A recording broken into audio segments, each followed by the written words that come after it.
Hello, good morning, good evening, everyone. We'll be starting the session in few minutes.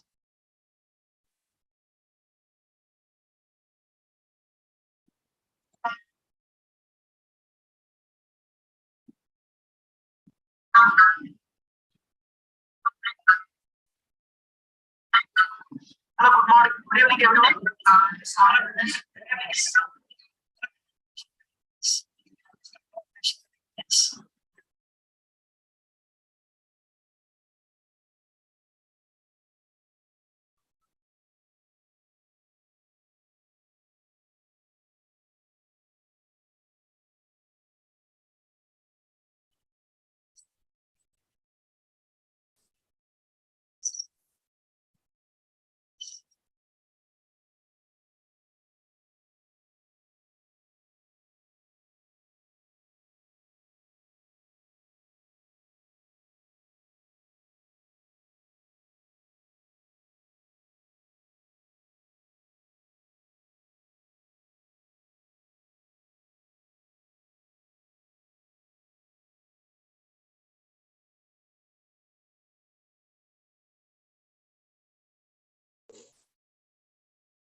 Okay,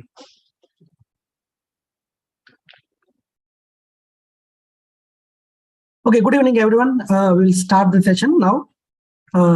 Thank you for joining this session. Hope you are able to hear me. Oh, yes. Thank you so much. So let me just share my screen.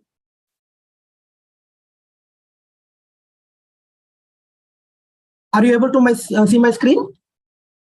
Yes. Okay. Thank you, Doctor. Yeah. All right. So thank you all for joining this session, especially on the weekend, and also leaving your family and leaving your family time attending this session. It shows that importance of this topic, right? So the back to roots, how to bring children back to offline life, by Professor Dr. Rakesh Kriplani. So today's agenda is basically we will be discussing about why we are talking about this topic, and then what we are doing at CIPS. I will talk about that few minutes, and then Dr. Rakesh will dive deep into the session to explain what are the things happening in terms of opening the schools after pandemic, and how can we bring back the students to offline, right? And then we will have some question and answer time, and then we will wind it up. So before I give it to Dr. Rakesh, I just would like to set the context why we are conducting this session, right? And you have seen, we all have seen the impact of pandemic, impact of pandemic on everybody, right? For the last probably like 2.5 years, and still we are hearing that the pandemic is not fully gone, right? It's still there, right? So I would request all of you to follow the safety protocols. That is, wear your mask, use sanitizers, and keep social distancing, right? Because as everybody is saying, all the doctors, they are advising that we need to be we need to protect ourselves, and we also, by protecting ourselves, we are also protecting others, right? So, and then in terms of education system during the pandemic, in fact, thanks to all the teachers who are here, right? When before pandemic, we never we never had a situation where we had to conduct the school, where we had to conduct the classes online, right? It was all offline, in-person sessions. But when the pandemic hit, all the schools were closed. And then, the teachers, schools, everybody has adapted to that so quickly, because we don't want to lose that, continuation, right? We don't want to lose the continuity of education. With that, humble and that, the great, purpose, what happened is most of the schools, most of the colleges and, teachers, everybody has adapted to the online system. Right. And then, people have continued educating the children in online mode. But at the same time, right, the pandemic also has impacted, certain, issues. I mean, right, it has created some issues. And, as you're all teachers, you all know exactly what kind of issues, students are facing, especially during the pandemic and after pandemic, when we opened up the schools, right? You are all seeing probably, some issues. And just to reinforce and just to summarize what we are seeing now after, pandemic, when we are opening the schools, we have issues like academic interest, right? The students are not showing that kind of interest in the lessons because they're all used to online mode, right? And similarly, there was a lack of physical development during pandemic because people, the students, children could not play outside, right? Which is very important part of their, child growth, right? So that was missing. And then social development, they could not meet their friends, and they could not meet any family or friends, relatives, and all. So that also led to some kind of social development issues. And then obviously the mental stimulation was also missing. So the brain development issues were there. And then the family related, because the children, they have seen their parents, their family members, their relatives, very closely impacted by the pandemic. And that has, some impact on their mental health. And that also led to some kind of stress. At the same time, some of the parents, lost their jobs. And so obviously, that impacted some kind of economic crisis.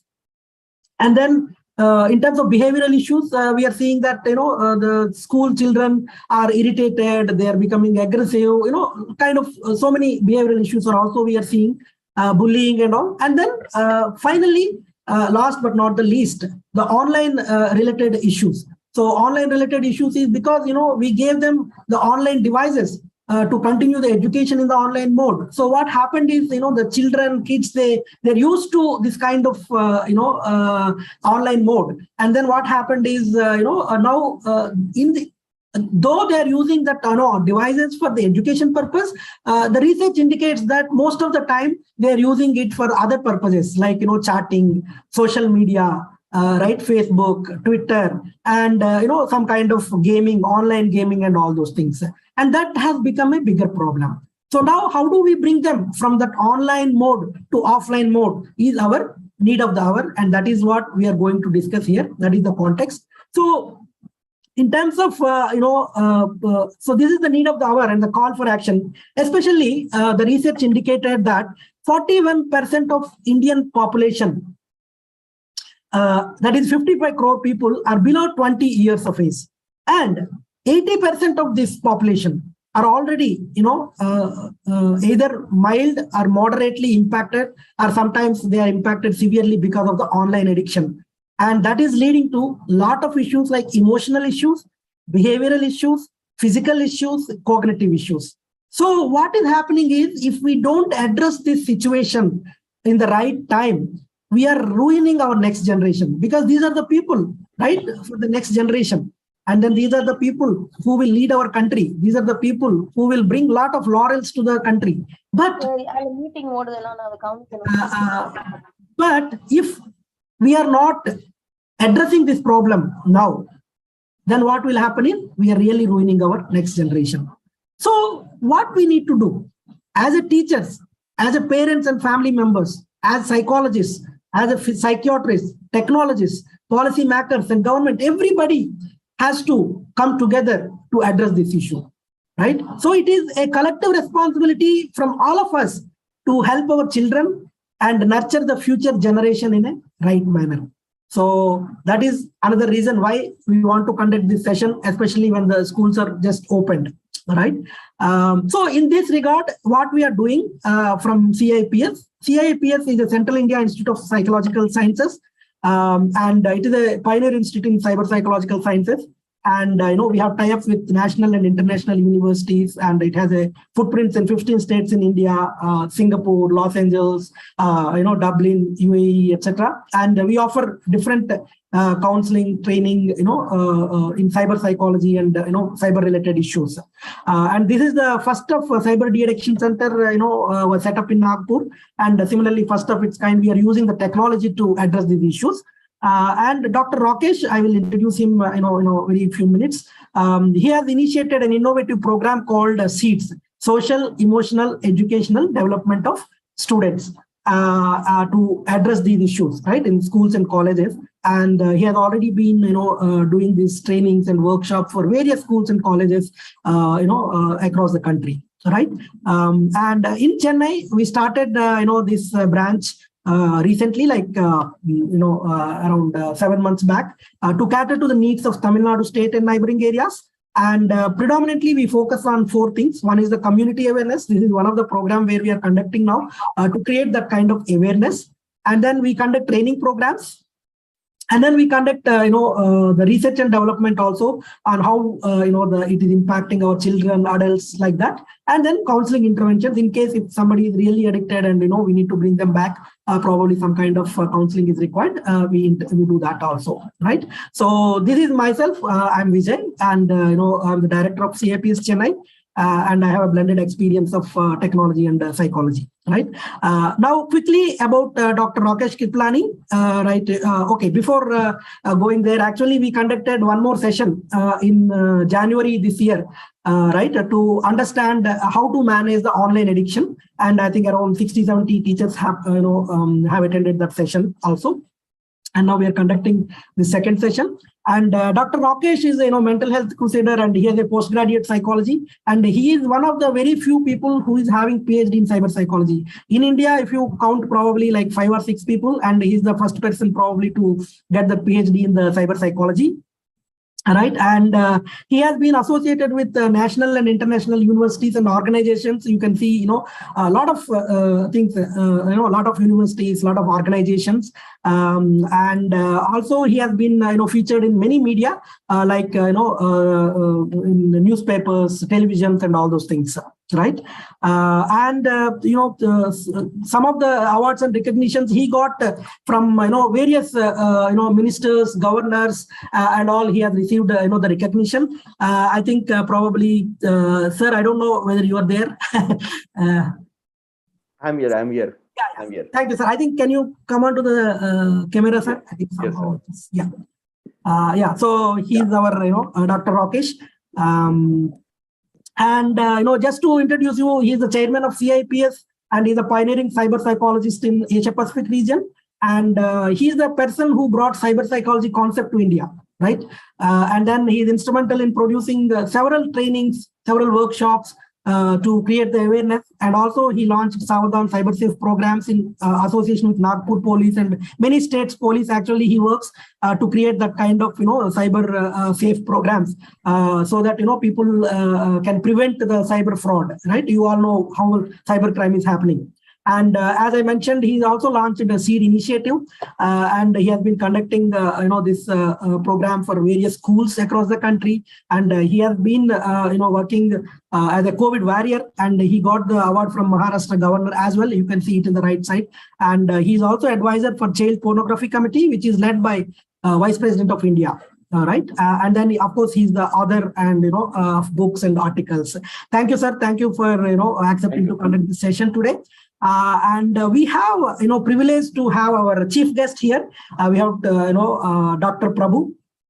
I think he was there. Sir, are you there, sir? Can you just see? Hello, namaste. Thank you, sir. Thank you for joining us. Dr. Prabhu, is the director of medical services, and he's the chief, cardiac anesthetist and at Chettinad Super Specialties, and also he's a clinical director for Niyama. Probably, Dr. Prabhu will tell about what is Niyama and all. And he has been part of global healthcare providers, Maldives, Singapore, UK, right? And he also is instrumental in coming up with a lot of policies related to the organ transplant registry and protocols and standard operating protocols, etc. And of course, his exceptional clinical and theoretical knowledge and his dedication makes him unique and well treasured. And thank you so much, sir, for being with us. Welcome to this session. And we have one more guest of honor. He is Mr. Tarun Joshi. Sir, are you there, sir? Tarun Joshi? Yes, sir. Thank you, sir. Thank you for being here. And Tarun Joshi, is working with United Nations Volunteer Organization, and he's deputed at Nehru Yuva Kendra, Sikar, as a district youth officer. And he has, MBA in entrepreneurship and finance, LLB and PG diploma in forensic science and criminal investigation. And he has extensive, experience in areas of youth development, skill development, training, rural development, and mentorship and all those things. Thank you very much, sir, for joining us. Welcome to this session. So with this, I will hand it over to Dr. Rakesh.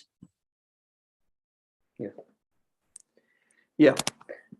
Good evening, all of you, and very beautifully introduced by Mr. Vijay. I know he always basically has a humbleness to introduce, and himself, he is a good personality there in Chennai, working for a lot of things for youth and for corporate sector.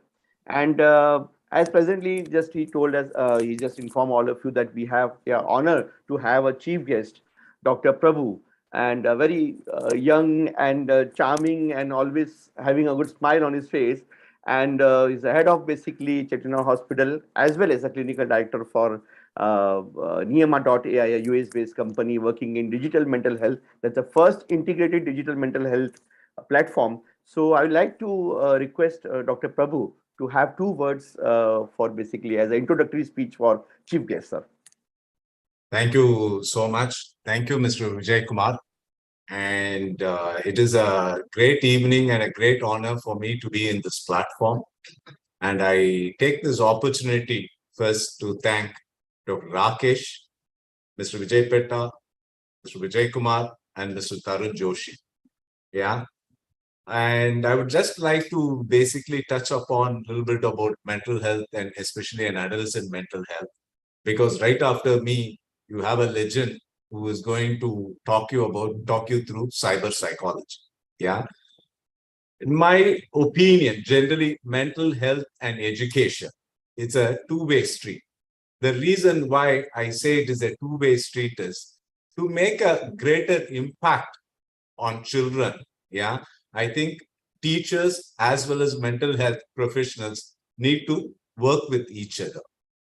For a child, in a day, he spends most of his time either with his parents, and right next to is the caretakers and the teachers. I think you play a very important role in recognizing or picking up the early warning signs. Yeah. The purpose of addressing adolescent mental health is to basically to enhance their well-being and also to see and make a kid realize about the resilience that they have. Every kid has an inbuilt resilience. Just to say a few statistics, why it is important, why are we on a Saturday evening on this platform? I'm sure all of us have some work, still we are in this platform. Is the statistics are very staggering. As Mr. Vijay Kumar said, COVID has definitely impacted the mental health of not only the adults, even the adolescent. And it has got both direct and indirect impact. That means in the past, the adolescent period or the kids have had some kind of a mental health issues. The COVID had come and enhanced it. Now, 1 in 7 children aged between 10 to 19 years experience mental health disorder, which accounts for 13% of the global burden of disease in this age group. And in this, nearly 50% of the adult psychiatric disorders begin before the age of 40. I would like to explain this part of why it is important to address. 50% of the children, those who develop adolescent psychiatric disorders, they go on to develop a serious illness when they grow older. So it is important to catch them young and make them realize that there is a help is needed and do whatever is necessary. And globally, mental health and substance use disorders are the leading cause of disability in children and youth. And nowadays, especially after the COVID, both anxiety and depressive disorders can profoundly affect the school attendance and their school work. And we all know, and we have also read in paper, some of the kids, unfortunate kids, the depression has driven them to suicide. And it is the 4th leading cause of death in older adolescents. Now, why it is so difficult to address mental health in adolescents? Yeah, because in a kid, when he falls sick or when he has some other problem, there are always some signs and symptoms. There's an headache, there's a fever, there's a general dullness. Whereas the signs of poor mental health are very difficult to find. It's only people who spend more time with the children will be able to identify, what they are going through. And in spite of all this, the care that they get is very less for various reasons. Number one reason is the social stigma.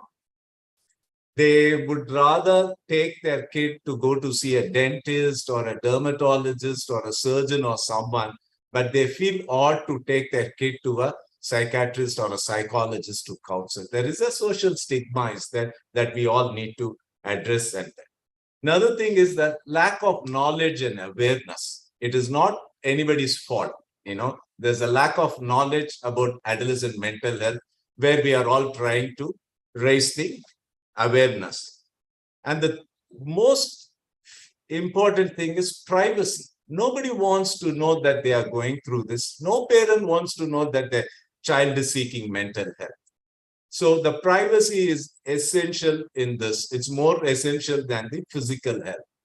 So when we considered all this, Niyama as a company, it is, as Dr. Rakesh ji said, it is India's first digital mental health app.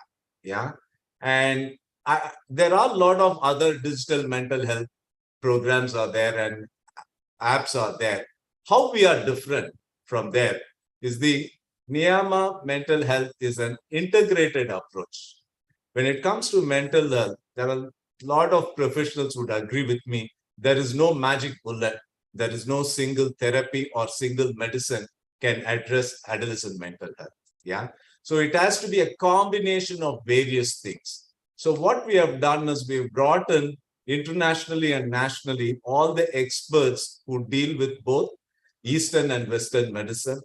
We have gathered that knowledge and put it under one platform. And since adolescent is extremely important to address, we have put this platform on a AI-driven platform. It is completely on both AI and machine learning. It is a data-driven platform.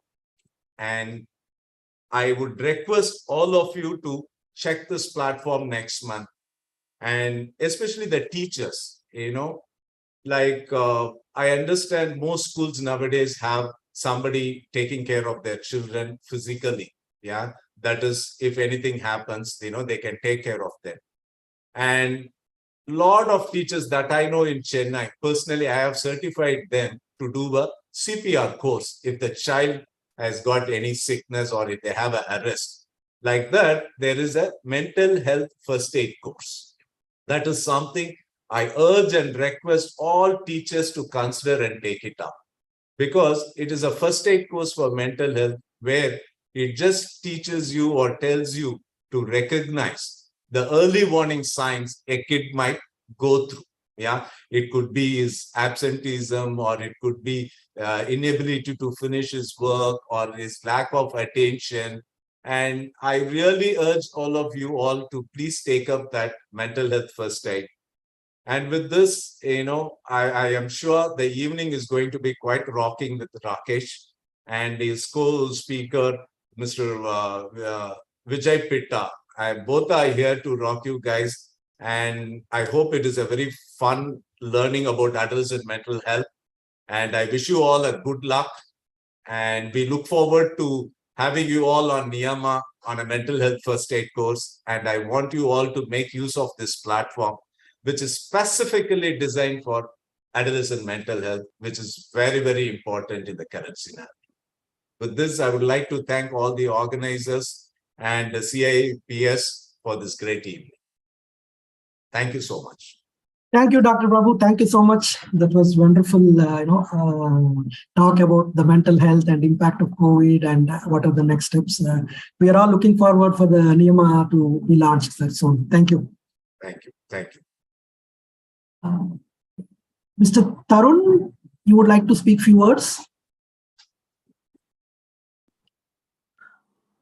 Hello, am I audible? Yes. Yes, yes. Thank you, Mr. Vijay.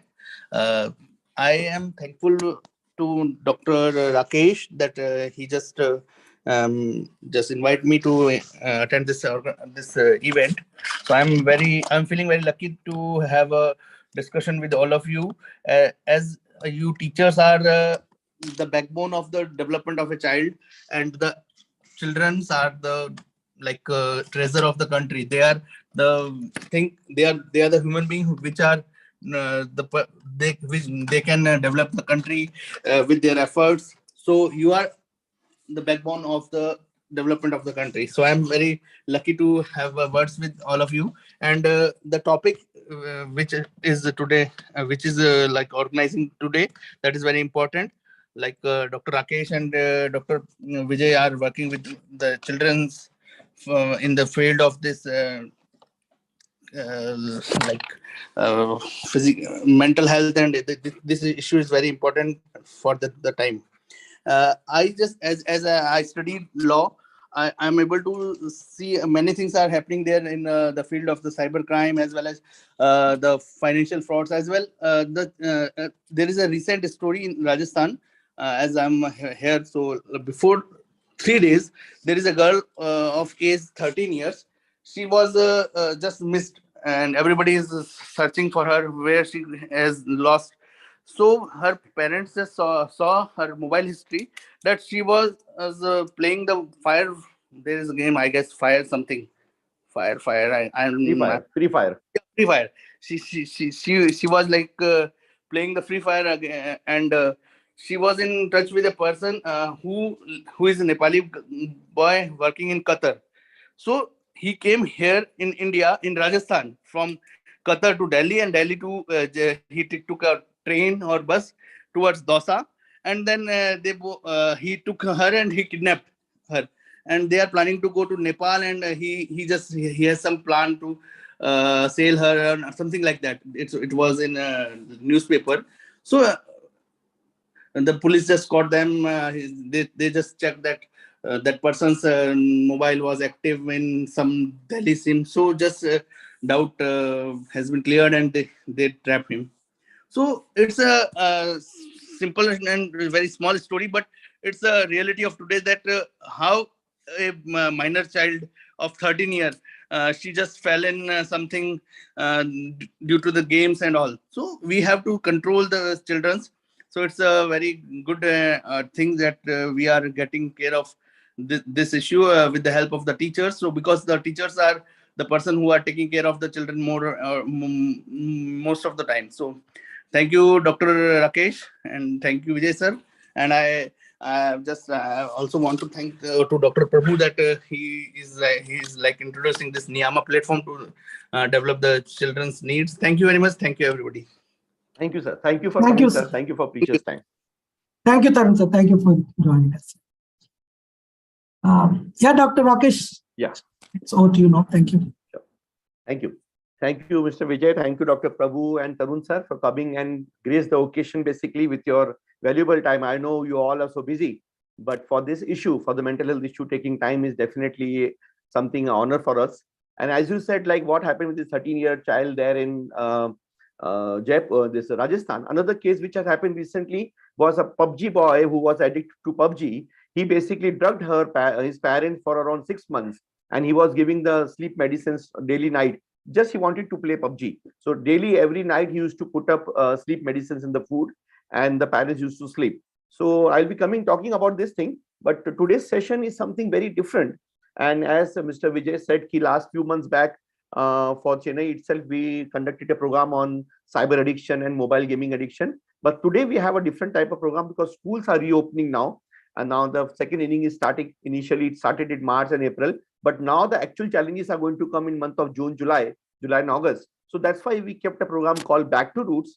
And we'll be focusing on some different topic, which is cyber would be a part of that. But somewhere we need to understand many other things which school has to face the thing. I'm just putting up the screen, sir. Thank you.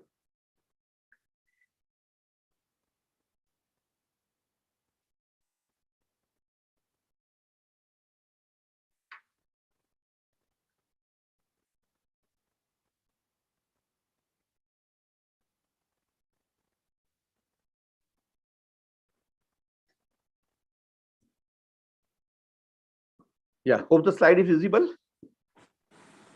Yes, sir. Yes, yeah, it's visible. Yeah.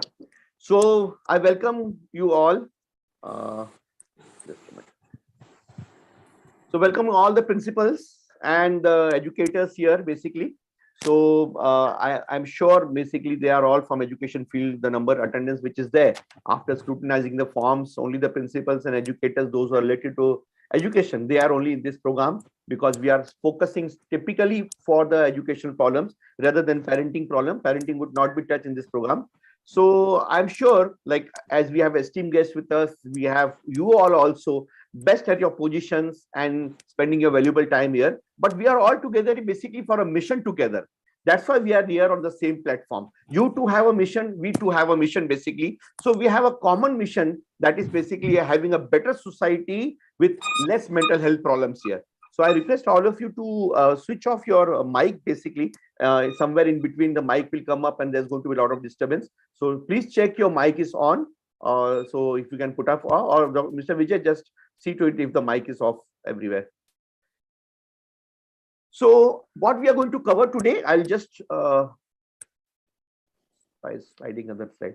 What we are going to cover in next 1 hour, we have a 1.5 hour, 2 hours program total in context. So we believe basically as a CIPS, as a team, we believe basically in cause effect management. So therefore, the first session is basically understanding the pandemic types and effects. Without understanding what type of pandemic we faced and how these children were part of this pandemic, as we know, Corona was there, okay, it's okay. But now today we are going to talk about more 4 or 5 pandemics. So we are going to understand brain and mind and teens as to understand the importance of basically what type of intervention we have to do in schools. Rather than just going for trial and error, we'll go for the scientific approach of intervention. Third part is cyber psychology, which is the backbone of cyber problem like gaming, etc. So we'll be focusing on cyber psychology, few concepts, because this today topic is not purely on cyber psychology. So I'm not going to elaborate all the cyber psychology aspect, but few topics which are related to schools we are going to talk about.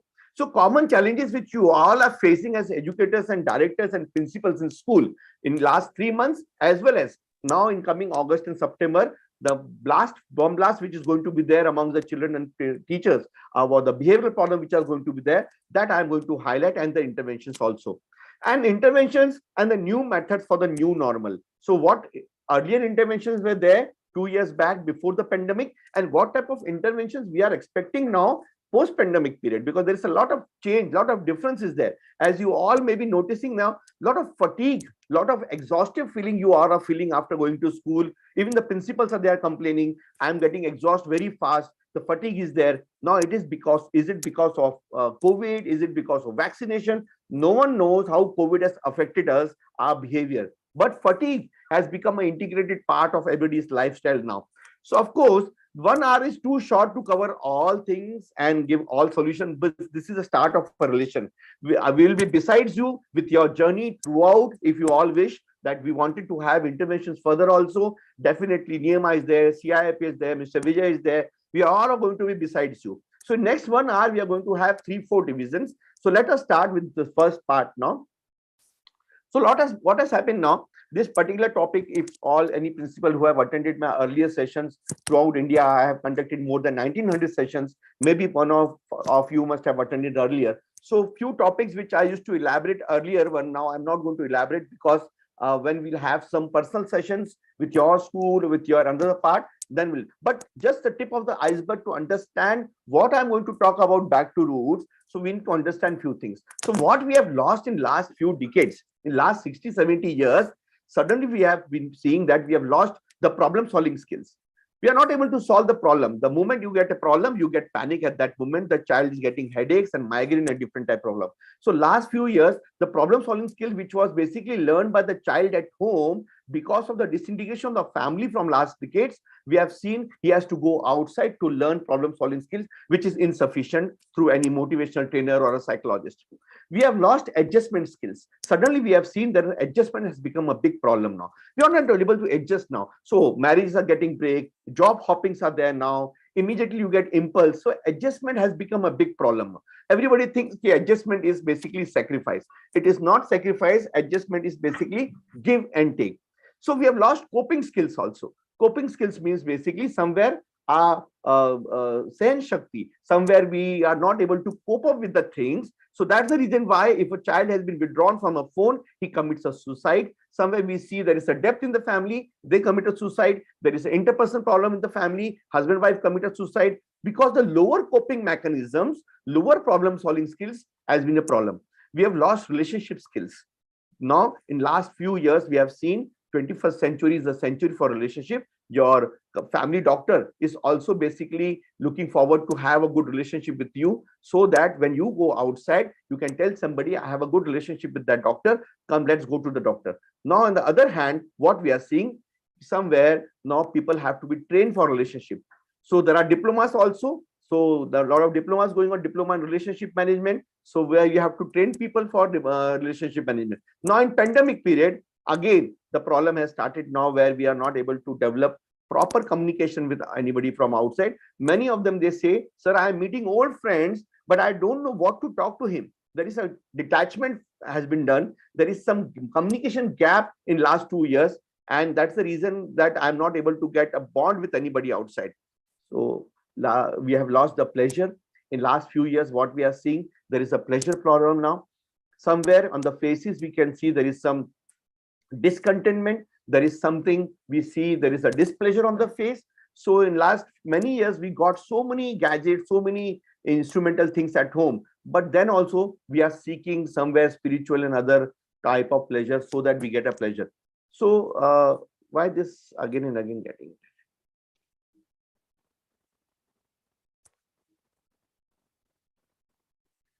So we need to understand, before we come to the topic, we need to understand in just a gist of that thing, not in elaborative part, the generations basically which you belong to and the children belong to. So generation has been categorized into 4-5 division. 1945 to 60, that's called the baby boomers, which are available now. So these are the disciplined people, your grandfather, your in-laws. 1960 to 80, generation X basically. So these are the people, those who are independent, they wanted to have their own something. So 60 to 80, where disintegration of the family took place. 80 to 2000, this is called generation Y, which is millennials. During that time, they saw the invention of TV, the internet, color TV and everything. And they are basically multitaskers. They wanted to have an Indo-Western fusion together, wanted to have a lifestyle of both the things. So they basically have multitasking brain, 80 to 2000. Then generation, basically Gen Z, that's called generation Z, that after 2000 children, those who are born after 2000. That means you are a teacher school, in the school, the children which you are catering at this moment is basically from generation Gen Z, children born after 2000. And generation Alpha, children born after 2010. These are generation Alpha. So let us consider in this way, generation X is 2G, Y is 3G, generation Gen Z is 4G, and generation Alpha is 5G. So if you are basically at this moment from generation X as a teacher, and you are basically teaching a child who is born after 2010, there is a three generation gap between you and them. So we need to understand the generation. So when we take an elaborative session for this thing, we try to understand the principal, teachers and the parents, like what is the language, what is the lingo, basically what they talk, how they think, basically in that way, basically we talk to them. And that is the reason we have kept this topic called generation. So to understand this particular problem which is going on in the schools, we need to understand the generations also. I'm just putting a tip of the iceberg, not elaborating the topic, just to know what exactly we are going ahead. That's the thing. So in the elaborative, when we talk about the complete session for 4-5 hours in the schools or the teacher training program, we try to elaborate like how communication got changed in last few years, from a complete integrated family sitting together from dining table to the emojis part, where we had pager, then mobile, then mobile messages, then smartphones, and now we have emojis. So communication has got shrink from last 70 years, where I used to talk for 1.5 hours in 70s. Now I send basically a thumb or a like or an emoji to tell my emotions and expressions. So in 70s, if I used to see my friend's family, somebody expired, I used to go and condole him for half an hour and tell him I can understand what's happening in your family, how you are feeling. Now we just write RIP. That's the thing. So we have shrinked in the communication in last few years. We have shrinked in the family also. The family got smaller, the communication got smaller. And with this, in coming few years, in the later few years, we saw the problem of cyber. We saw the problems of pandemic coming up. So why I was just talking about this thing. So this is a short program. This is just a small orientation program. When we talk about workshop, we talk about elaborative discussions about this thing, interactive discussion about the thing. I wanted to come on the intervention, so I'm going little fast so that you should know what to take home. That should be a take home message for all of you, rather than just knowing or saying tomorrow morning, okay, we know everything. What was the new thing Dr. Kripalani told us? So I wanted there should be some message. So coming to that particular message, I'm going little fast in the earlier, but in the end, we'll have a lot of interactions. So apart from generation, apart from the communication part, even we try to explain the parenting patterns also, which have changed in last few years. So right from 80s to 2022, number of parenting styles have changed. That includes the helicopter parenting, where a parent hover around the child. Basically, we have a free range parenting, we call a lawnmower parenting, and a tiger parenting, basically who goes for multiple classes with the child, sends the child for multiple classes. So we try to explain basically to the teacher, to the parent, to the school authorities, like how many types of parents belong in your school, and what type of parent can be deal in what way, which generation that parents belong to, which generation your child belongs to the school. So there are 3-4 generations interacting with each other, and that's the reason why we are not able to understand each other's language, and we are not able to express to each other. Yesterday I had a case in my clinic where a child of 13 years 14 years, she came and she said, I'm not able to express in my family because no one is able to understand my language. When I talk to them, they start lecturing me. They go into the room. My grandfather shouts at me. He says, "Ki sanskar kharab hai tumhare." Mother says something. So no one is able to understand like what type of feeling and what type of generation I belong to. So here we wanted to elaborate in further session whenever we give an opportunity, like what type of parenting is there and what type of parenting behave in what way in schools basically. Like when you talk about helicopter parenting, so you all must have seen the Rambo Hawk helicopter parenting. A parent who always has a AK-47 rifle in his hand, he comes to school and starts shooting the principal and the teachers. Why my child is having problem? Why he is not able to eat the food? Why he is not performing? And then after shouting and screaming, then he settled down and the principal says, have a cup of tea, I'll explain you what's wrong with the child. So later on, he gets calmed down. So this is called the Rambo Hawk parent who always searches for somebody to shoot. So this type of examples are there, we need to understand. So what happened in last 2-3 years? You all have suffered this thing. I'll just give you a gist of that thing to come to the topic. What happened last few years? So last 2 years, it was very different, right? From 2020, no one thought about that some period will become where you're going to be inside. But initial period, we started enjoying the lockdown. Everybody thought this is just a 2-3 months period, and people started preparing pizza and chole bhature and having idli and sambar at home. And they thought, yeah, so it's an enjoyment period, and this period would never come again because we are spending so much of time with the family. But what happened? It became a stressful year later on. And in the first 3 weeks, lockdown was a unique experience, but we thought, okay, government is doing everything. We are safe in the hand, and we just have to follow the government orders, and whatever is happening, they are going to take this. Soon we adopted also frequent washing of hands, wearing masks and putting a sanitizer, not touching anything. And we had a thought of magical disappearance of virus. We thought everything will be going on. After a few months, will come with a new body and new structure and physique and new thought process will be there. No one thought how it's going to be there. Unfortunately, when pandemic started, I was working with Nagpur police with all the quarantine center. So if you go on Facebook and you can see on 27 March 2020, just after a few weeks, 1 or 2 weeks of the pandemic, I had said about all the things in next 2 years, what's going to happen. And it happened in the same way. A lot of people, they're calling me and saying, sir, you said this on 27 March 2020. Same thing is happening 22 now. So this is something which research we have done. So soon we adapted also, and we thought, okay, emotionally connection through social network was a new alternative. We thought it's okay.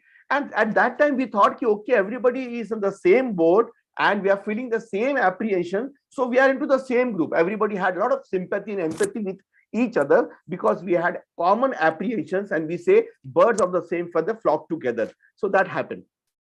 So there was a psychological hinge to the condition model. So all this year we used to have a schedule structure. Children used to have a structured timing with them, like gym, swimming, yoga, exercise, sports club. Social emotionally, we used to spend with time with friends and relatives. So this year suddenly changed up, and our waking time and sleep timing pattern got changed.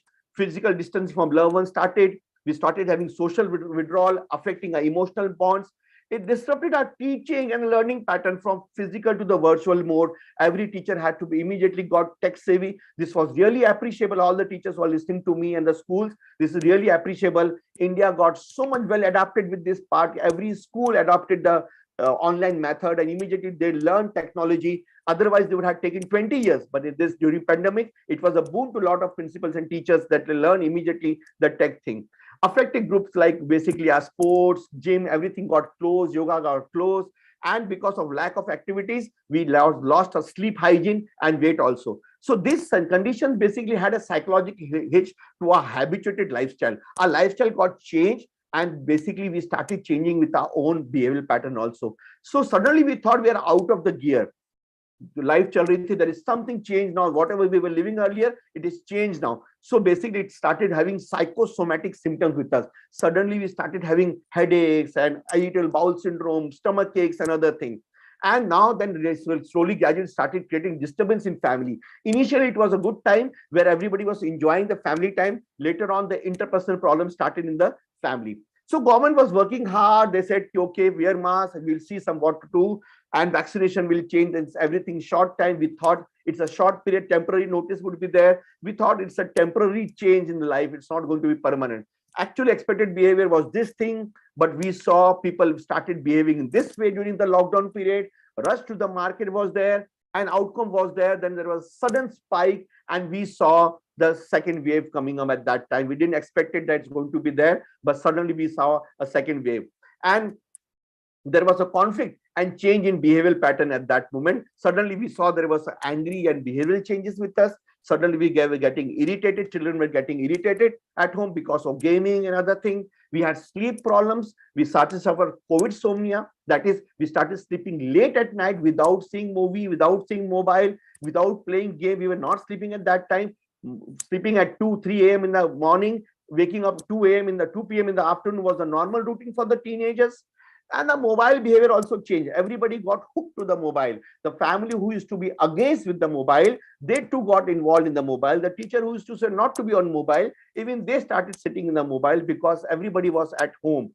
Family interpersonal problems started at that time. Everybody was so tense and they were apprehensive about the future. Depression was noticed suddenly. Everybody started seeing that there is some problem going on with me. I'm not feeling that good. My quality of sleep is not good. My face has got dull. And online classrooms management became a challenge suddenly with Zoom bombing and pranks and children putting up the screens off, not submitting the assignments, homework, teachers screaming and shouting on teacher or children that complete your homework. So management became a difficult. So suddenly we saw lonely helplessness was felt at that time, and physical and mental health got importance together. Suddenly there was a flood of messages on Facebook, Instagram, everywhere. That mental health is important. Mental health, you talk to me, talk to Sushant Singh and many top actors, Bollywood and Tollywood and actors, they expired at that moment. They got committed suicide. So a lot of people, they came up, okay, mental health is important. Channels started talking. So online classes and stress also started at that time. Online sex and corona, which I'm going to talk about, that also started suddenly. Suddenly children got engaged with online pornography, child pornography, like what now Mr. Joshi said, Tarun Joshi from United Nations, that how it had happened in recently also. So they got entangled, engaged with a lot of people outside, and Bumble and Tinder and many new types of app came, which was for the one night stand app.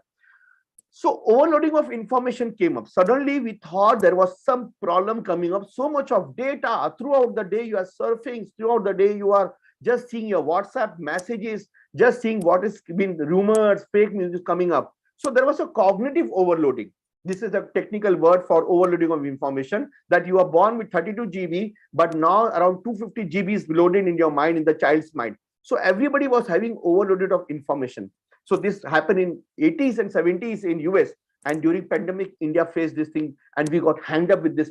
Everybody's thinking, I'm having a memory problem now. I'm not able to recall things. My face has got dull. So domestic violence also increased at this moment. Suddenly there was a rise in domestic violence in family, and the second wave entered. Again, lockdown started. People got emotional at that moment and started angry at politicians that you're not able to manage the things.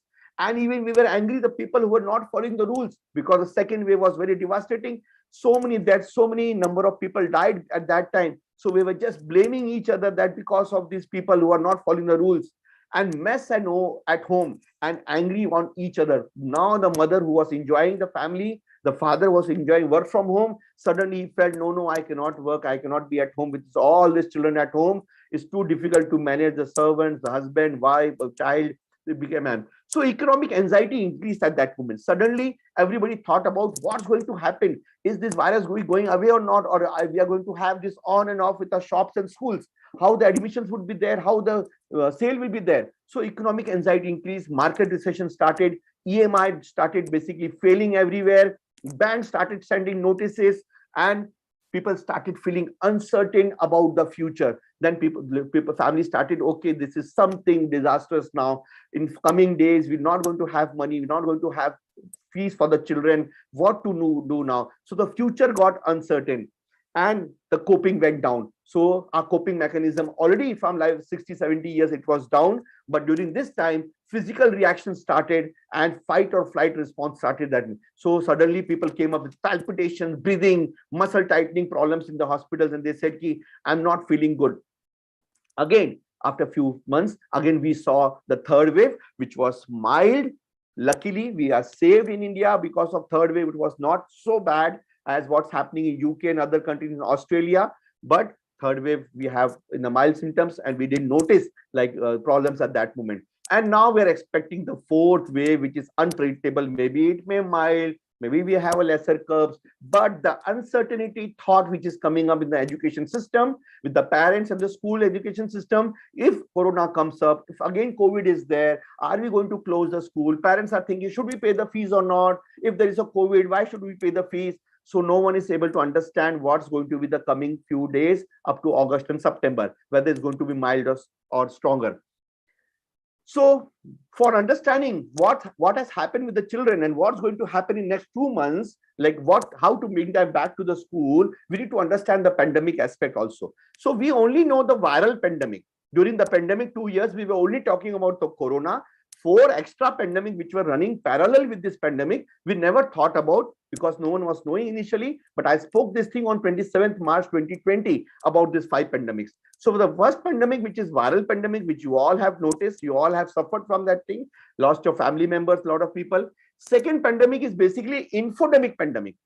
Infodemic pandemic is about the WhatsApp and other things which you are a lot of information which you are getting. So that includes the good information also, learning from other countries also, effective treatment options also. But the bad part is the fake news, quackery, unscientific news, contagion memes. Even Amitabh Bachchan, Rajnikant were also not spared from that thing. They too had been trapped in this thing. So this was the most problematic thing what WhatsApp University started in this time. And now when it comes to school opening, now children to make them understand the credibility of online news. That's the most important thing the school has to teach them. That every news, every message which is there, how to find out the credibility. Otherwise, fake rumors or other thing we are part of the life. Another pandemic which is there basically is called the economical pandemic, third number pandemic. So we all saw the market recession, the market fall down, the global recession was there, tax collection went down, the poor suffered with the wages.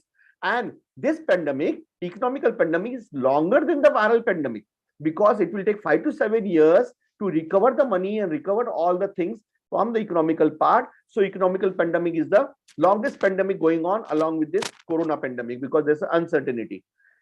And the fourth one is a psychological pandemic, which we are talking about today. Psychological pandemic is basically, it is bigger than the economic crisis. It's having a bigger wave. It went slowly like a tsunami. It went up and now it's on the plateau. Now it's coming up higher and higher at this moment. So first wave and second wave and the third wave, we are seeing the mental health crisis has started all over all the places, and economic crisis had gone down. Mental health problem have started. It's bigger than that part. So what is psychological pandemic? There are 3 main important things. One is fear, second is uncertainty, and third is doubt. Fear, uncertainty, and doubt. These are the 3 important factors. Fear of getting infected, uncertainty about the future, and doubt on another person. So basically, these 3 things are basically a part of any pandemic. Whenever there's in 1910, also when there was a pandemic, when there was a hurricane problem in US, at that hurricane problem, at that time also we have seen this type of problem. But fear, uncertainty, and doubt, these are the 3 psychological things. And the 5th part is the behavioral pandemic. So behavioral pandemic, I said initially also for the government also that everything would be controlled. The problem with the behavioral aspect. So government will not able to control the behavioral part. Now you see in the 4th pandemic also, no one is going to wear the mask. It's too difficult for people to come back to that thing. So what is behavioral pandemic? It's about good behavior, washing hands, sanitizing, putting up masks. This is good behavior. Bad behavior is ostracizing victims, avoiding screenings, attacking groups, escaping quarantine centers. I was working in the 9 quarantine centers during the lockdown period initially from March to August. At that time, people were inside. That's the reason I got a lot of awards from many governors for Himachal, Maharashtra governor, many governors they awarded, because I was inside the quarantine center at that time. So people used to run from the quarantine center. They used to basically jump from the walls and they used to run back to the home because people wanted to escape from the quarantine center. So hoarding, profiteering, these are all the bad behavioral aspects. So pandemic has basically 4 pandemic. One is the viral pandemic, that's the corona part. Second is the economical part. Third is the infodemic. Fourth and fifth, psychological and behavioral, where you all are connected. All the principals and the teachers and the students and parents are connected. That is psychological and the behavioral aspect. So psychological fear, number 1 part which is there, we have an anticipatory anxiety. Parents would have anxiety, okay, my child will go to school, whether he's going to get infected. Teacher will have anxiety, okay, I have my senior parents at home. If I go to school, my parents will have problem. So we are having a lower coping mechanism now at this. So what is happening? Any pandemic always leave 10% of the population with anxiety. So now also around 10% of the population will have anxiety post-corona also, because during the pandemic and post-pandemic, we are not much aware about the corona. Still, we are not aware about the corona. Still, we have hypothesis, like you know about malaria, you know about dengue, you know about filaria, but you don't know much about corona. So half knowledge is a big problematic. So normal response was basically expected during corona, that 15 days food you should have at home, stay safe at home, and limited news and genuine news should be watched. But we didn't do all this thing. We have hoarded a lot of food. We basically tried to see a lot of news which were not genuine enough, and that led to riots and lynching and fake news and rumors basically. So to the context, with the crux to the part, fear, uncertainty and doubt are contagious. So I can transfer my fear into you. I can transfer my uncertainty and doubt into you. So these are contagious things. So what is happening during the pandemic? We are suffering from the psychological pandemic at this moment, where fear is there, that leads to anxiety, where uncertainty is there, where we have a weird behavior now, and doubt, where we are creating a suspicious disbelief. We have a trust issues. We are not able to attach. We are not able to create a bond among the society post-pandemic. That's the reason why after the pandemic, you are not able to connect a lot of people. You don't have the same social life what you used to have before the pandemic. So that's the reason. So coming to the technical part and the scientific aspect to understand what children are facing in school and what they are going to face in school. So let us understand the 2 basic concepts, that is brain and mind. Again, I am saying it's not the complete knowledge. It's the tip of the iceberg, just to make aware about how basically we need to understand the intervention part. So brain and mind, there are 2 things. Let's consider brain as a hardware and mind as a software. So brain basically it's under skull. It's grown up to the age of 16.5 years. And mind is your software. We cannot see mind basically, but we have 2 layers, conscious mind and subconscious mind, right? So brain is basically this one, where we have different areas to see. So you can see the executive function area, which is in the front part, is developed up to the age of 16.5 years of age. So that's the reason why we call an 18-year boy as an adult, because the area of executive function, which says which makes him capable of doing right or wrong things, that is developed after 16.5 years of age. That's the reason we say you are too small to understand, because that particular area in the parietal lobe is not developed at that time. So there are certain brain chemicals in brain. Okay, there are certain neurotransmitters, there are certain chemicals which are responsible for many things. So as I said, during this pandemic, we entered into the infodemic part. We entered into cyber related problem, which was earlier also. I was trying to create awareness in many schools from last 10 years, but during pandemic, it got blast. And this time, when we saw that everybody's having mobile for 6 to 8 hours, the addiction also increased, the problem also increased, and the communication got decreased. So there are certain chemicals in brain which are basically responsible for our behavior. So this behavior we are now seeing in the children also, in your own behavior also, which we don't know, it is a chemical lead behavior. So what is the behavior? So we can understand that part. So there are different types of technology addiction. Okay, like children play games around 60%, social networking around 12%, watching videos around 8.1%. And you can see communication and other thing, or the study and work is only 6.7%. Okay, this is a study done by a lot of universities. Only 6 to 10% children basically they are online for study and other things. Rest they have different. So we all got trapped. We all got trapped in the mobile part. So everybody is into gadgets now. In the pandemic period, we are seeing, in fact, I have 3 to 4 principals also, those who are having Candy Crush addiction. They said during the pandemic, I was sitting alone, there was nothing to do at home. I started playing Candy Crush and I got addicted to that. So everybody got tried. It's not about teacher, parent, or a child. Everybody is having a gadget in hand. So relationship pattern also changed at this moment.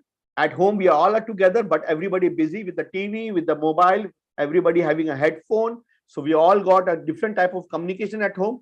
And suddenly we saw the gaming addiction and incident started in news. In last 1 or 2 years, we have seen rises around 100% in that way. Like what I said, one child for playing PUBG, he drugged the parent for a number of months, and many such type of cases happened. Even a child killed his mother also. You must have seen in news channel. Mother also, basically, when the mother did not give him this big personal computer. So this has happened and it started everywhere. So brain and addiction has a big role together. There are neurochemicals involved. It's not only adat, it's not only nature, it's not only habit. There is a chemical involved basically for the gaming addiction, which we have to see when the child comes back to the school. So how mobile addiction and brain is connected? So there are happy chemicals also, and there are different type of other chemicals also. So one chemical which is very much responsible for the gaming addiction, that's called the dopamine. So dopamine is something, a very interesting chemical, but it had been misused now in this way. So for gaming addiction, it has been responsible. So how it is responsible? This is the formula for dopamine. So when you put up something online, you get a like in that thing, you feel high at that moment, you feel good. Again, you feel there is a buzz there. Again, you put up a post there, you get a like and you feel high at that time. This feeling of high is because of dopamine. And this is an addictive chemical. So Facebook, the owner of the Facebook, they knew it very well initially itself. They have a lab in US called Facebook Lab. This lab has a purpose of basically making people more addicted. They have neuropsychologists, scientists, everybody is there in the team. And their only purpose is basically how to make generation more addicted. Like how in Punjab, you all must be knowing, in Punjab, these Pakistani people, they threw the basically Afim and Ganza, marijuana, and the Punjab people, the youth started consuming it. And now the condition in 10 years is that every family, there is a drug peddler or a drug addict. Same thing happened with us also. These Facebook people, basically, they made us addicted. And at that moment, the partners of Facebook initial, there is a document in Sony BBC Live. They departed from him saying that you are ruining the complete breed. So the complete breed will be addictive. What are you doing? But they said, no, we are commercial. We don't understand all these things. And they knew it very well. It is the dopamine chemical which are disturbing.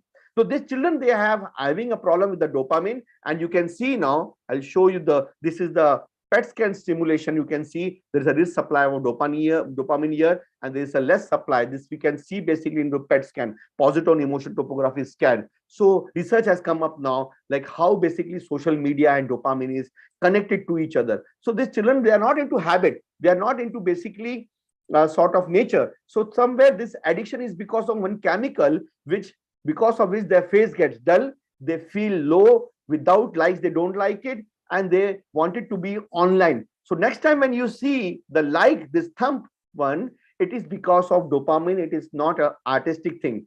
This blue color cuff and white color hand is also made on the concept of color psychology, and to make people more addicted, the blue color is being used in this thing. That's a neuroscientific aspect for that thing. So there are certain other chemicals also which are responsible for the pandemic period, as well as what children are and you are facing. So there is a chemical called oxytocin. It's a bond chemical. It's a commitment chemical basically. So here basically last 2 years, because of online, oxytocin has been depleted. So the bond formation, the attachment, the hug, the hand carrying, which was there 2 years back, it has gone down, and the commitment has come down now. And this is the reason why people are saying, I'm not feeling so attached to my friends. I feel I'm getting bored in the party. I don't want to go to the marriage nowadays, function nowadays. So this is happening. So there is one chemical called endorphin. This is also a pleasure chemical. So it comes when we do a lot of activities basically. So this is basically, you can see a brain after sitting quietly, and this is after 20 minutes of activity which is there. University of Illinois had done this thing. So after 20 minutes, there's a triggering of endorphin. So endorphin is a pleasure chemical. So your face gets shine at that moment. You feel good. A child, if he plays outside, he feels a lot of rush in the body and he feels good. That's because of endorphin. So in last 2 years, the endorphin depletion was there, and that's the reason these children, they have displeasure on the face. discontentment on the face, which we need to now correct when they come back to school. So positive effects of endorphin is basically self-esteem goes up, immune system comes up, regulates the appetites, reduces the anxiety and depression, and decreases the pain. And you can imagine in the last 2 years, they didn't play anything. No one was outside. So it's all mobile, dopamine getting problem, endorphin getting problem. And now they are coming back to school with all this chemical locha.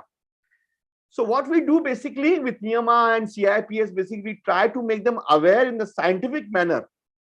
Basically, this is something we don't tell them, don't play, don't do, because they wanted to have a scientific language. Why shouldn't I play? Why should I play? Why shouldn't I be away from mobile gaming? They want it in that way. So another part which is there, basically that's called mind.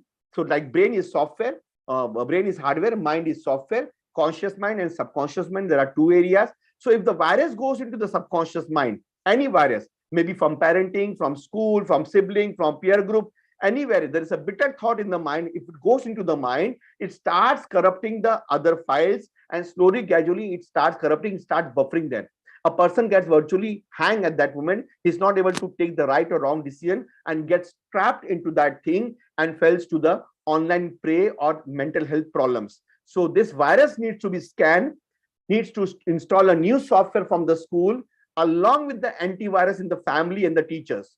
So this is what exactly subconscious mind leads to. So there is a mind-brain coordination. So we need to understand the adolescent age also, how this pendulum age goes. So adolescent mental health is very important, where they are basically having a transition from a childhood to adulthood. It's a transient age where they are neither big nor small, and it's a pendulum age, identity crisis age. So there are so many things to understand their basic thought process, what goes into their mind, why they are so arrogant, why they behave irritability number of times, and during pandemic, why they have a bad routine. They used to sleep at 3 a.m. in the morning, wake up at 3 p.m. in the afternoon. Now coming back to school, they are feeling drowsy, irritable, and lot of online gamings and lot of problem with them. So mind has certain needs. This software has certain needs: attention, affection, appreciation, recognition, love. These are the certain needs. If these needs get deprived, so this needs goes into the subconscious mind, it becomes a virus there. It starts corrupting the other files and gives suggestion to the brain. Brain starts working with the chemicals, and there is a problem in the body. So we need to see, is the needs of the child from the parent, from the school, from the child, from the teacher is been fulfilled, whether it is appreciation, recognition, autonomy, many needs, 16 needs are there. We need to understand that part. So coming to the another technical part of this thing, when we are going to for intervention in next 10 minutes. So we know only about www, that's World Wide Web. So this is the only part you know when we talk about internet. So what is www? So when you see at a sky, you see a moon there. This moon is basically the www. That means in the complete galaxy, the dot which you are seeing, that is www. This complete black space, the sky around the moon, is the cyberspace. And if there is some life there somewhere, there is some life on some planet which is trying to see us, invade us, that is another part which we don't know, and that is called the darknet. So there are people there, those who are watching you. There are people there who are basically seeing all the activities of you, and you are not aware about that thing. Those who are listening to me at this moment, all the principals and teachers, 90% of all these people, their front camera would be on for 24/7 completely. They are not aware. Front camera is on always. So the recording, the audio and video basically get stored in that and been sold to the porn people if there is something vulgar in that, or somewhere to the e-commerce people. So the front camera, basically, the front camera is on. You are not aware. So small thing is that you have to put up a sticker on that so that the video should not go. But sometimes, take an example, when you are sitting at home talking to your family and saying, I need to go to Goa, I want to have vacations. Next day, you see there is an ad coming of Goa. The flight fares are coming. There is a Facebook ad coming. You say, what a coincidence. Yesterday, I spoke about Goa. Today, there is an ad coming. There is Goa is calling. It's not Goa calling. It is darknet calling. People are somewhere watching you, seeing the all activities, and they are trying to basically see you as a product, not selling you a product, see you as a product. So darknet is very difficult. So they are spy in your pocket. So there is a spy in your pocket at this moment also. 90% of the people, those are listening me, your front camera will be on for 24/7. Even your Laptop also, number of times you keep open at home in the bedroom. Please shut down your laptop, put up a small sticker on that thing so that it should not record the complete movements of the bedroom. Spy in your pocket. So your WhatsApp messages are read. So the WhatsApp message say third party don't read. It's not true. You just do example. You write your friend somebody you wanted a Reebok or a Nike shoes. Number of times you just message your one friend, and you see next day you will get so many ads of WhatsApp or Facebook or any platform you go, you'll find Nike and ready sir, Nike and this thing, shoes. So you will say, "Arey, Bapre, yesterday I was just thinking about shoes. I'm getting the ads," because your WhatsApp messages are read. Even the Instagram. So those parents and those who are parent here as well as the principal, don't try to find your children on Facebook. They are not there. Only 4% of the children are on Facebook.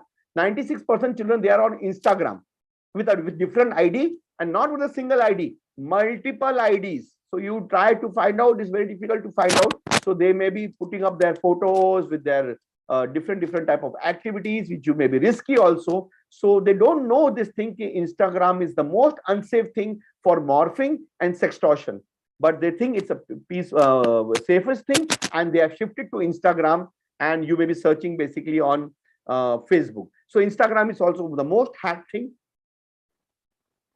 So children and you and we are not aware of the dangers of the virtual world.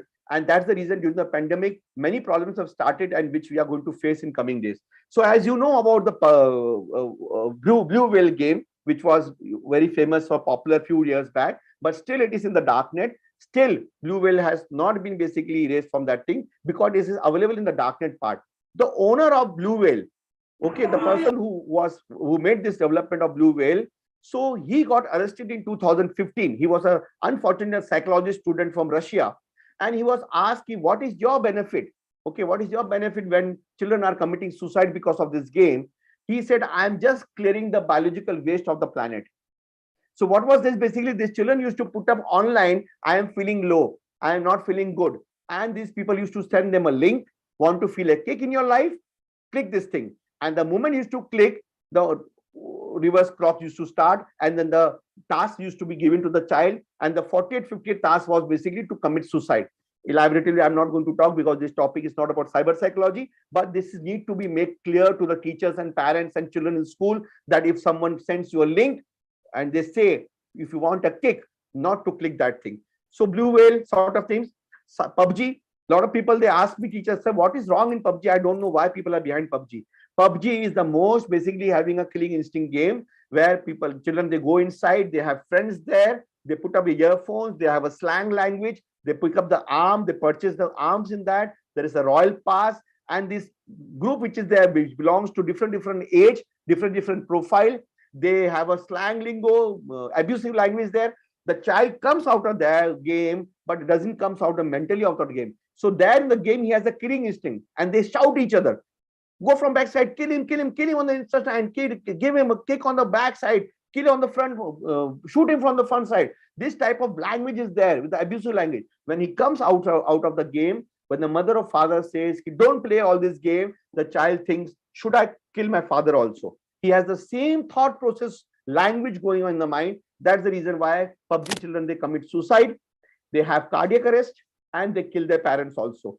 So PUBG is alone not the only game. Few games which you all have to understand. Apart from PUBG is Call of Duty, which is very famous nowadays. A lot of children, they say COD. So it's not cash on delivery. It is COD basically. Call of Duty, same company formed by PUBG only. They do it, this game. GTA.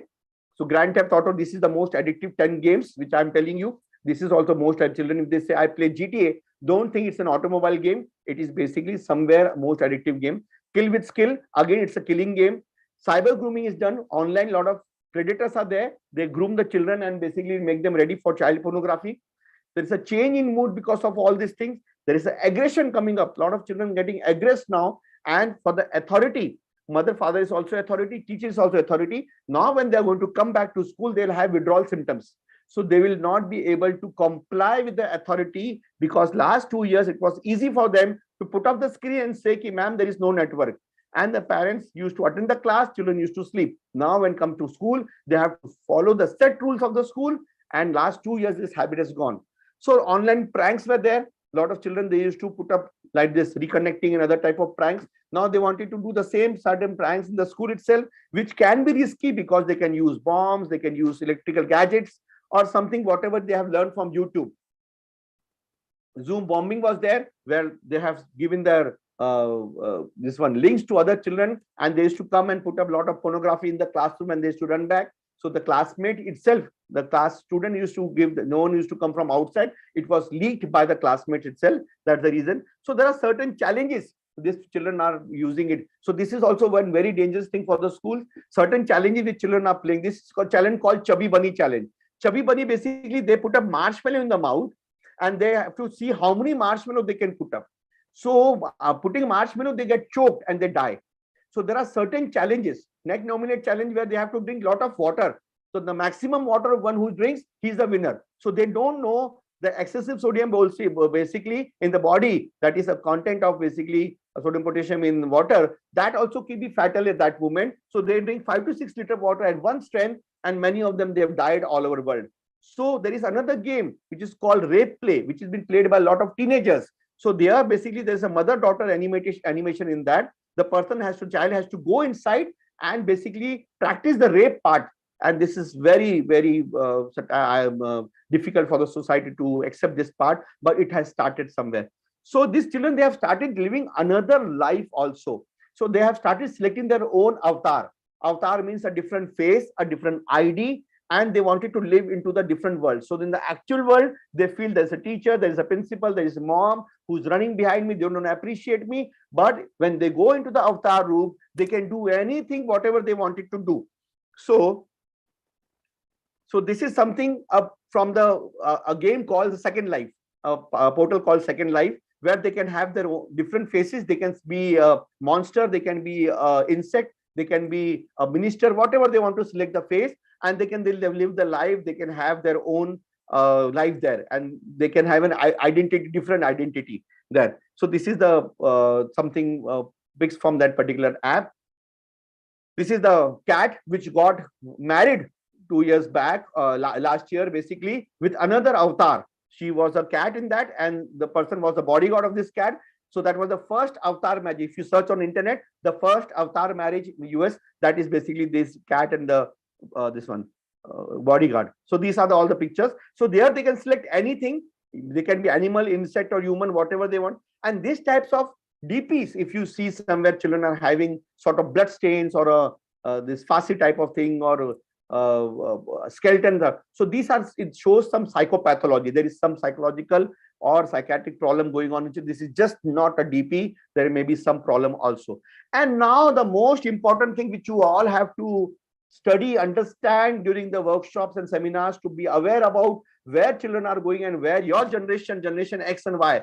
So the metaverse has come up now. So what is metaverse? So this is our actual life where we are staying at this moment. So another world has started, which is a virtual world where everything is as it is. Your school is there, my house is there, Chennai is there, everything is there, and everything is sold at a particular amount also. You have to purchase that thing. And there is a showroom also of Samsung where you can go and talk to the salesperson, and you can buy a mobile, the mobile will reach at home. So this is a virtual, we can say a completely different world where it's not offline, everything is online there, and you can feel, sense everything in that way. And the worst part, you can see the first gang rape held in a metaverse also. So in Bangalore, it was being done. The 62nd, one lady was gang raped by a few other boys in the metaverse. That is the virtual gang rape. It was, the case was registered also in Bangalore. So you can understand what's happening now, what type of world is going on. So you can see this type of news where we don't know about what is metaverse. Just try to find out. Children, they know it metaverse. Class 6th and 5th children also know metaverse. You may be not knowing about metaverse. So the first metaverse marriage happened in Chennai itself. So this Dinesh and basically Janaganadi, basically they had a marriage there, and around 600 people attended in 6th February 22. That was the first metaverse marriage in Chennai. So these are the actual couples, and this is the metaverse avatar of this couple. So these children, people are now, they wanted to live another life. So wow, you're asking to come back to schools, and they have a different identity. This is a showroom of Samsung there in metaverse. And Daler Mehndi, also the pop singer, who is the basically Punjabi pop singer, He did a show in Metaverse where 7 lakh people attended this show. 7 lakh people purchased the tickets to see his show. He was so happy that he said, I will have my shows in Metaverse. So in coming 1 year, all of you, maybe a lot of maybe people may be coming on Metaverse in very soon, and you have to develop your schools maybe on Metaverse. So Sri Guruji also Sorry. from Ravi Shankar. Yeah, I know. Vijay, just I'm coming on intervention part. So Guruji also basically came on the Metaverse as a keynote speaker. So now back to school challenges. Okay, so Vijay, you have to cover this thing. No? Give me 5 to 9 minutes. I have to cover this thing. Yes, sure. Yeah, back to school challenges. Basically, what are the challenges of discipline now? Like what you all wanted to learn. We have to spare more few minutes because this is the worst topic. I'm just touching the tip of the iceberg. Still, we have covered 1.5 hours. Now I'm going to just elaborate few things. So what has happened back to school when it comes to children? They have loss of interest now. So maintaining safety precautions would be a difficult part. Mental health deterioration is there. Less practice, lost practice of writing, lost interest and motivation, lack of social interaction, and fear of alienation. So they have alienated now at this point. They are fearing at that moment. So now these children, they have these problems in school, which we have to take care as a mental health engagement programs, or as a teacher, you have to see, as a principal, you have to see. So school responsibility has increased now. Whatever you were doing last 2 years back, now you have to take an additional responsibility. This has to be done if you want to survive in the school education business. Otherwise, too difficult. So screen time challenge is very big challenge for all parents and child, bringing back to school and going back children with the homework and other thing. Again, they have to basically see the withdrawal symptoms are there. So there are online predators. Many children, they miss the childhood moments of school. They have jumped from one age to another. Like a child who hasn't seen KG1, KG2, class 1, class 2, and has come in class 2 directly, 3, that, or somebody who has not seen the pre-puberty area and directly he is entering into class 8, 5th and 6th was at home. Suddenly he's not able to understand what's going on. What is this propose? What is this relationship? What they're talking about? And this 2 years gap period has come up now. So COVID study has said what has happened after going to school. These are all the common problems which children have been seeing. So there are nightmares, fatigues, poor appetite, sleeping disorders, fear of health of relatives, obsessive request of updates, worry, irritability, inattention, clingy. So these are all the common things. Basically, population studies had been done. So these children, they are feeling helplessness basically to understand the basic concepts now, because in last 2 years for maths and specifically few things, that concepts are not clear. It has been jumped. They were just using calculators at home. Parents were helping them to pass the examinations also. So making understand the credibility of news is also important. And these children, they have changed the heroes now.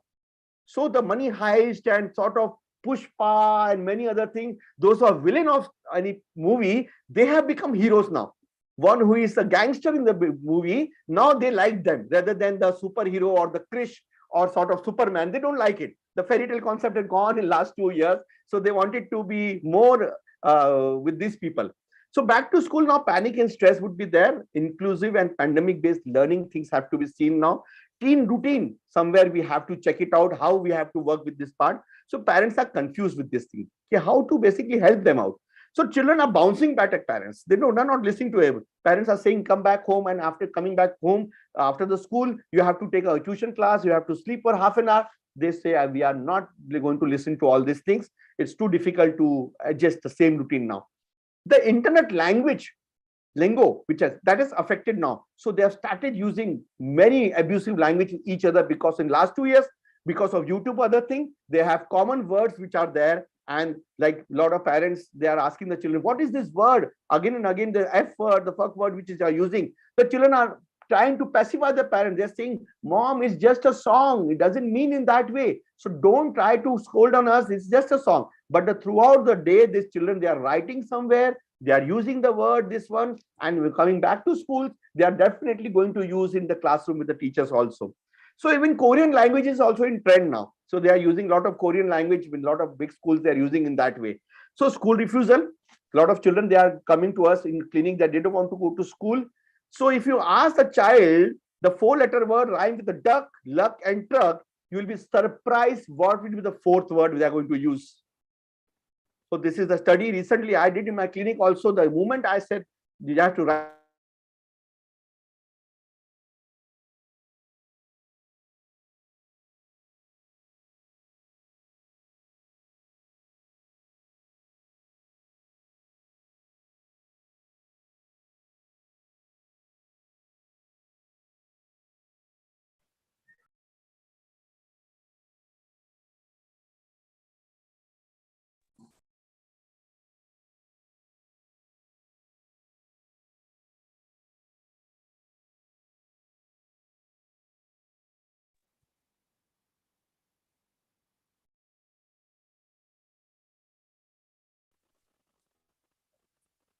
So Dr. Rakesh?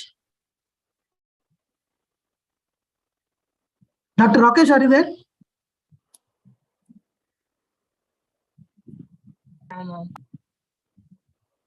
Dr. Rakesh? Yeah, I'm here. Can you hear me? Yeah, I think looks like, yeah, we had a brief disconnect. Yeah. Yeah, there's a light disconnection here, basically. Yes. Yeah. So just a minute. Just 2 minutes are left. Just 2 minutes. Sure.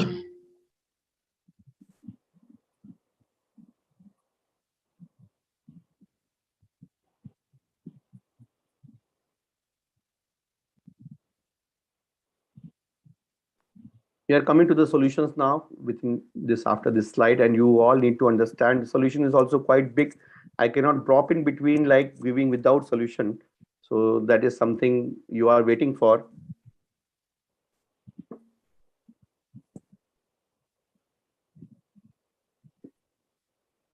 Yeah.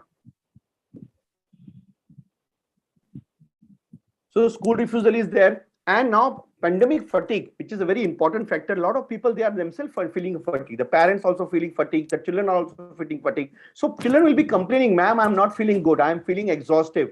So don't take it as just a excuse for the thing. Maybe they may have fatigue because this is a part of COVID or vaccination or whatever last 2 years psychological thing. So parenting burnout is also the parents are not able to handle all these things at home. And after pandemic, they're just worried about the gap which is there from last 2 years.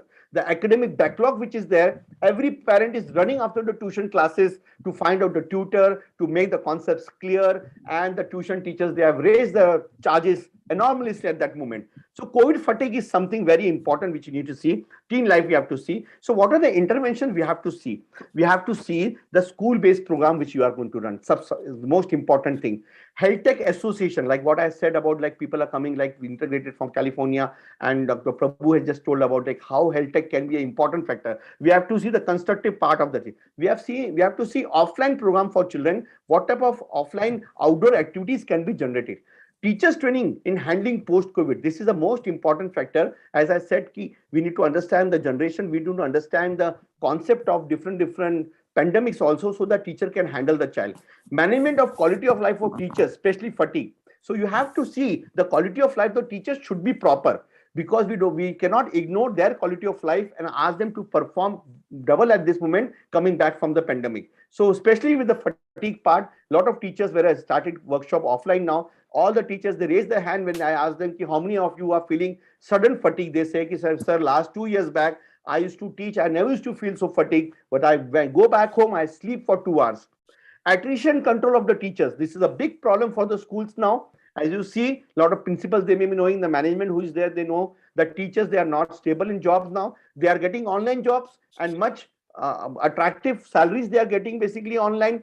Per classes they are getting. So obviously many schools, they are facing the attrition of the teachers. Because of that, the learned teachers or the good teachers, they are not in schools, and the quality of school is deteriorating. So the principal has an overburden. Here the parents are demanding, children, they are coming back to school. Here the teachers are missing. So all this has been burnout for the principals.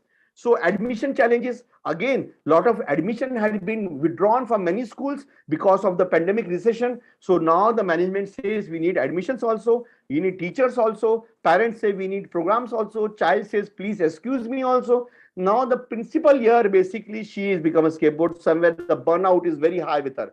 So accepting hybrid model. So that's the important factor, where we need to understand what can be the combination of things, where technology can be used for the constructive method and offline can be used for the mental health development.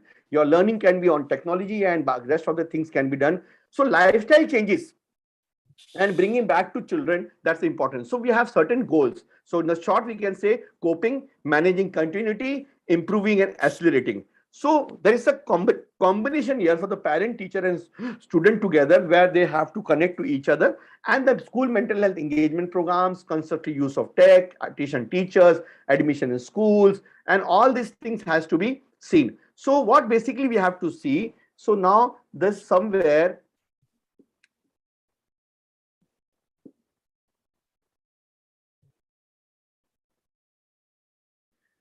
So research says there are many children, those who are going to find out transition between school and unsettling and stressful, but few of them will not have any problem. Okay, this is also fact. Many of them will settle down and for them everything will be okay. But especially those who are vulnerable, have special educational needs, they will have a lot of problems at this moment. So children, those who have lost their parents, bereavement, hardship, safeguarding, these are the children, those who are prone, where we need to understand their psychological aspect and we need to give them positive experience to them.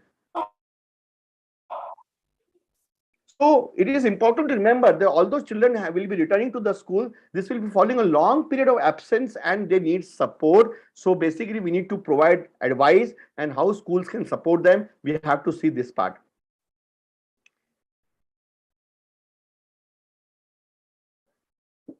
So some children will be disengaged with many type of learning and being back to school due to long period of absence from the school.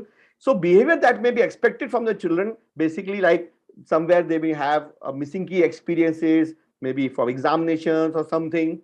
So somewhere coming to some children may feel particularly frustrated about being at home, away from their friends, adults from support. That was the, now for some children, young people, their behavior become more challenging that adults will find difficult to understand and manage due to fight-flight response, uncertainty, and change of routine. So anxiety will be the most prone thing in the school, which you have to see. And anxiety is nothing like basically when you say a child who says, I have palpitation. It doesn't mean in that way. Anxiety can be underlying anxiety also. It can lead to any type of problem. I'll show you a small graph. This is something behind this anger. This might be the number of reasons. So a child getting angry in the school, we get to train about this thing to find out whether it is fear, frustration, confusion, guilt, jealousy, embarrassment, depression, loneliness. What is the reason behind this anger? So you have to see in this way. So we have certain approaches. So I'll just paste up this part only so that your time is saved. So these are the approaches which we have to follow in schools through proper, if you have a school counselor there, if you have a mental health professional, mental health agency there, or if you have a tied up outsource agency where we need to develop a positive relationship, growth mindset, nurturing school approach, resilience, emotional coaching, PACE model, attachment, mindfulness, and basically other aspects are there. So we need to see how many to what extent we need to. So when it comes to relationship, we have to develop a rapport with the children. The teachers get to train about this thing. When they come back to school, you have to develop a rapport. Without that, it's too difficult to manage them now, because in after 2 years, they haven't been with the teachers, and coming back from the absence, they need to re-establish friendship with the school in that way. Although last 2-3 months schools have started, but I predict this part from my personal experience, on my clinical experience, problems are going to start from July and August onwards, because then the actual examinations, actual problems are going to be there. They have to confront all these things.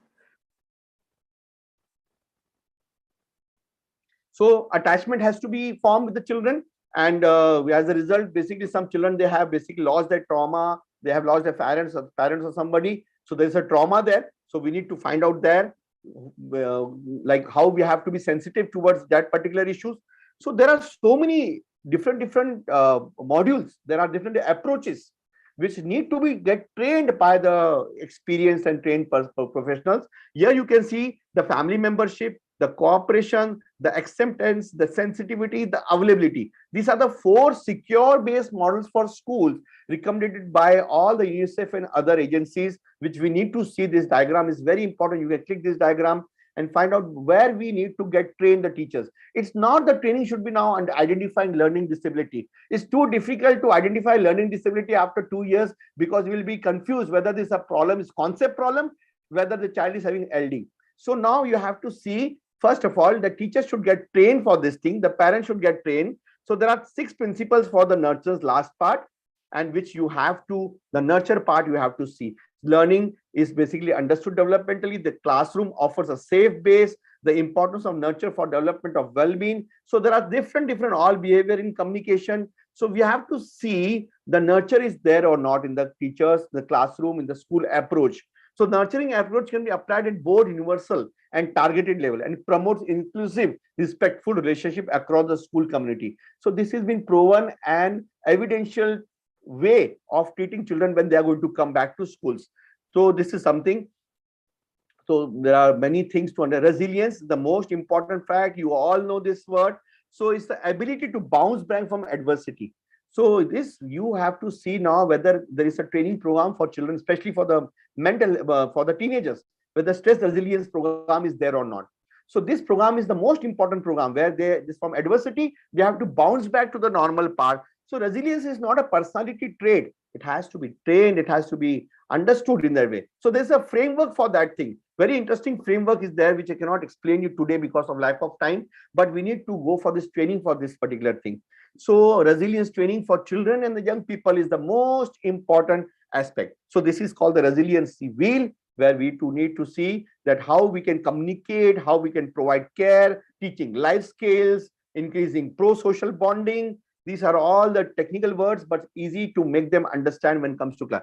Mindfulness is something very important factor. We need to teach children the mindfulness aspect also. Here, it's a very important factor that they should be present, fully engage what they are doing. They should not be in the pendulum into past and the future. Emotional coaching is something, another part which you have to get train them, that involves teaching about the world of emotion, the movement, children giving strategies, deal with ups and downs, accepting emotions. All emotions are normal. Everything is normal. Okay, I'm okay with my emotions. Seeing undesirable behavior response and opportunity for teaching. So this we have to teach them. Emotional coaching should be done for the teachers also.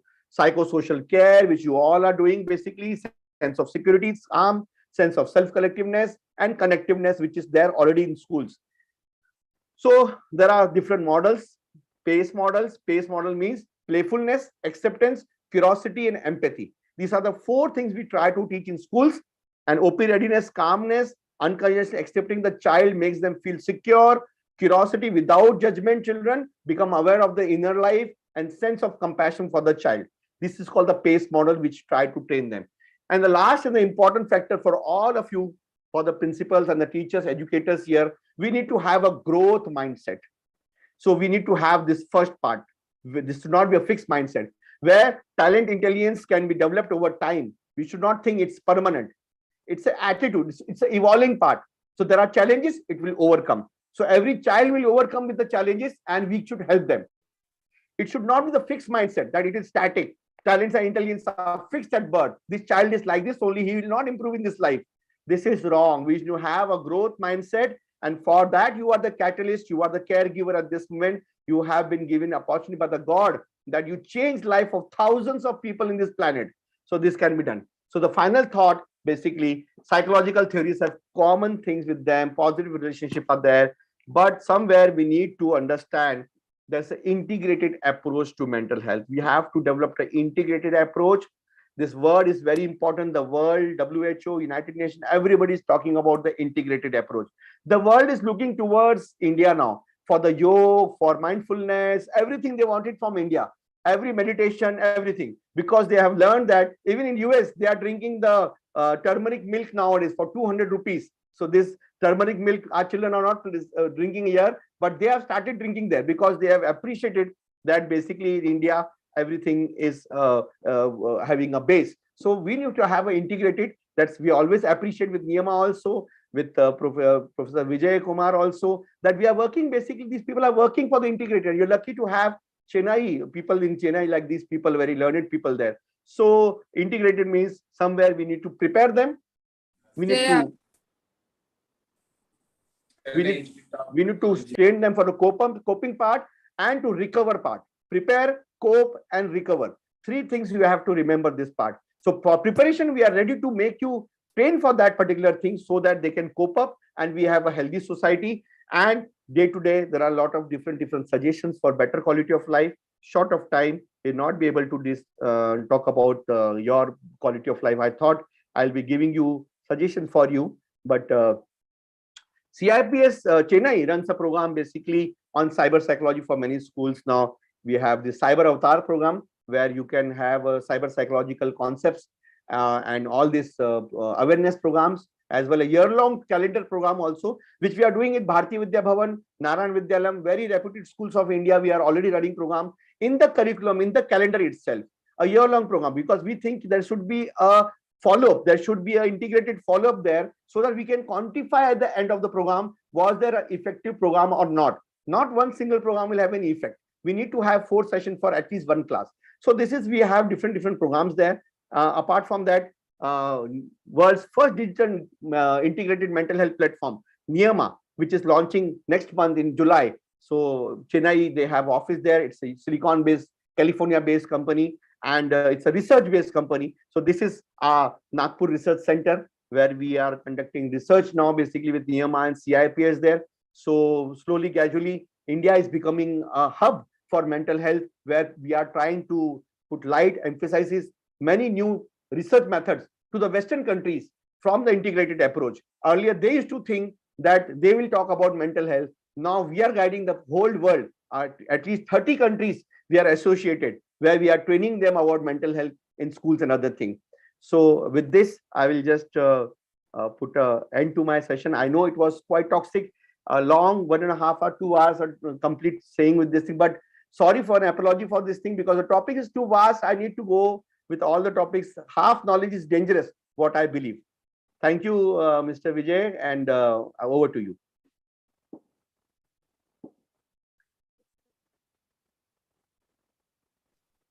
Thank you, sir. Thank you so much. It's a very insightful session, I would say. I hope all the participants also would agree with me. So we can take 1 or 2 questions. I know we are running a little late, but if anyone is having any questions, we can take those questions. And meanwhile, we would like to give you a small token of appreciation. We will send you the certificate, and you can fill this form to get those certificate. I'm also, copying it in the chat window. If anybody wants, please, you can fill those form.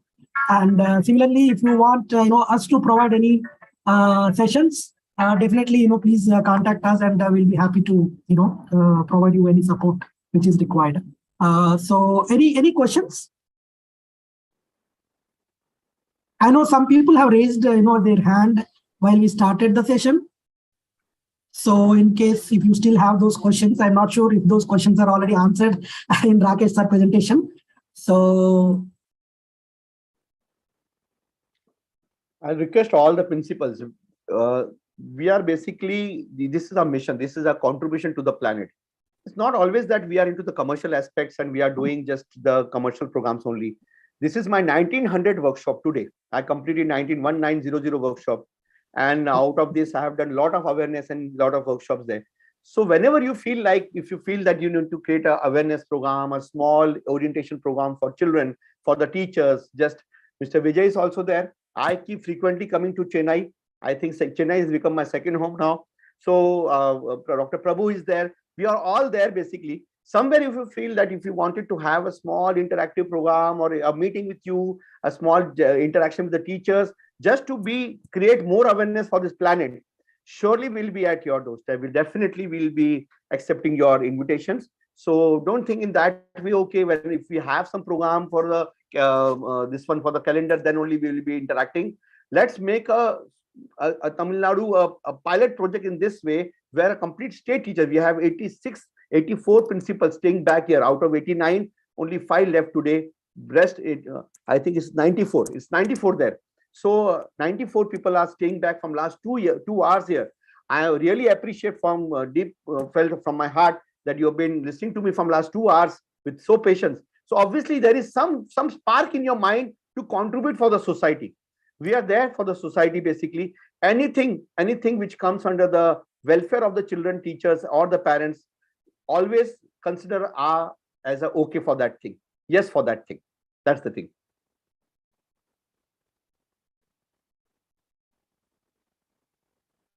Yeah, thank you, sir. Thank you, Dr. Rakesh. Thank you for the insightful session once again. And I would like to thank Dr. Prabhu and Mr. Tarun Joshi for being here, and providing their insights about the mental health and pandemic impact and all.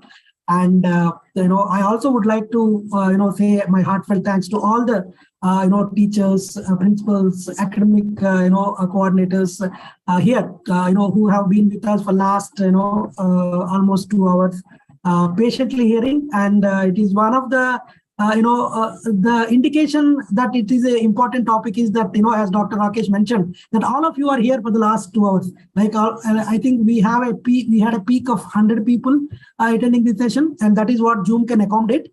So we were having 100 people there, and now almost all 94 people are here. And some of the people are attending through YouTube also. We are live streaming there because we could not accommodate them in Zoom. And once again, thank you so much. If you have any queries, please feel free to contact me. The number here is given and the email ID is given, and you have my number also. So please, feel free to contact me for any questions. Okay. If you don't have any questions, we can wind it up.